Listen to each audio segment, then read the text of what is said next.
We're looking at the new VFC Avalon Saber series in this episode of Airsoftology Reviews.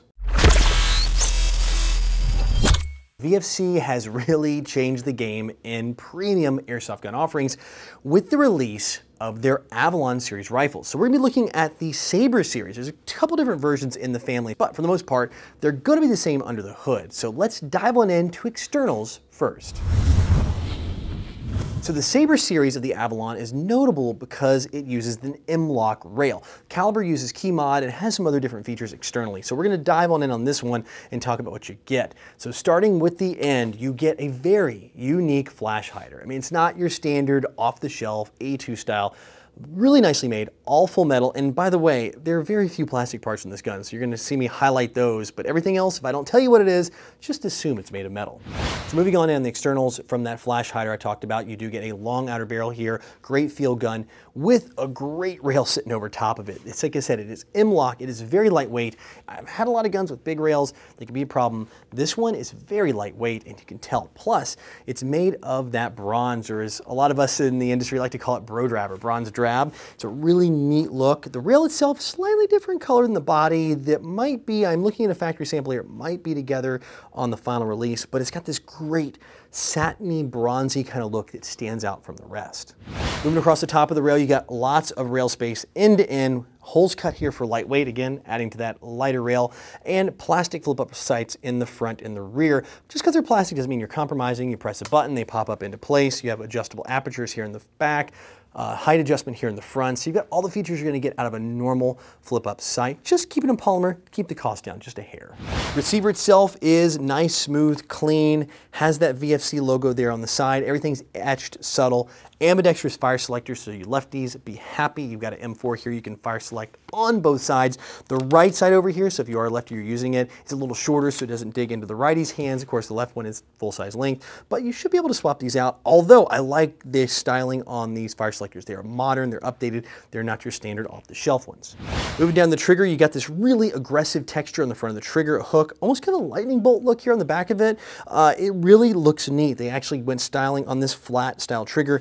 Then the trigger guard. I want to talk about this. The trigger guard itself is made of polymer, just like the grip, the magazine, and the stock, which are all QRS. We'll get to those in a second. But this is part of their QRS accessory lineup, and this replaces the trigger guard and gives you a finger rest. I didn't think I was gonna like it as much as I did. I kind of was like, oh, it's the gimmick, man. This is just kind of eh. But no, it really is a great place to park your finger. I found myself using it all the time when I was playing around with this gun. I wish all the guns came with that.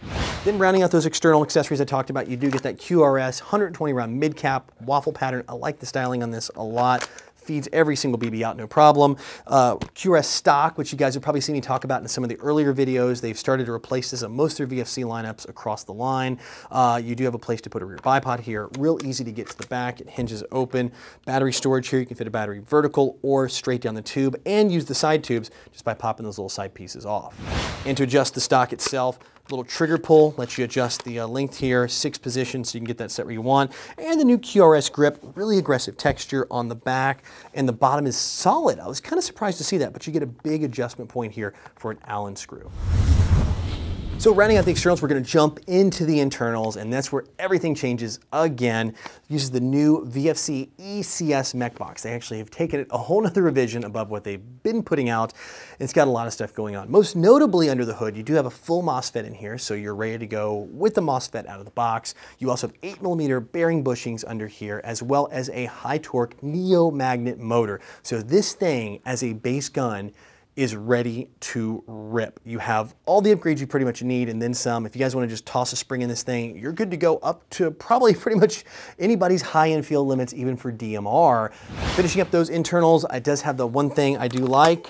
It's that hop up, the big rotary style that you can adjust super easy, clicks into place, no problem, and a 603mm type bore in here to get those BBs downrange and on target.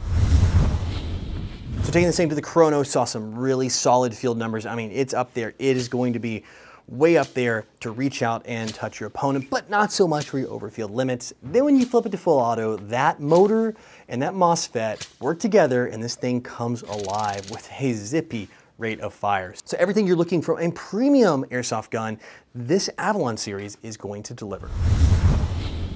So guys, if you're looking for a premium gun, one that is really ready to reset that bar in the airsoft world, but not overly expensive. This thing is still in the low 300s, low to mid 300s for price point. Definitely check out the Avalon series from VFC, this being the Saber lineup, which is the M-LOK rail, the lighter of the two different versions. If you guys want to learn more about this rifle or the entire Avalon family, I have links in the description below so you guys can check it out.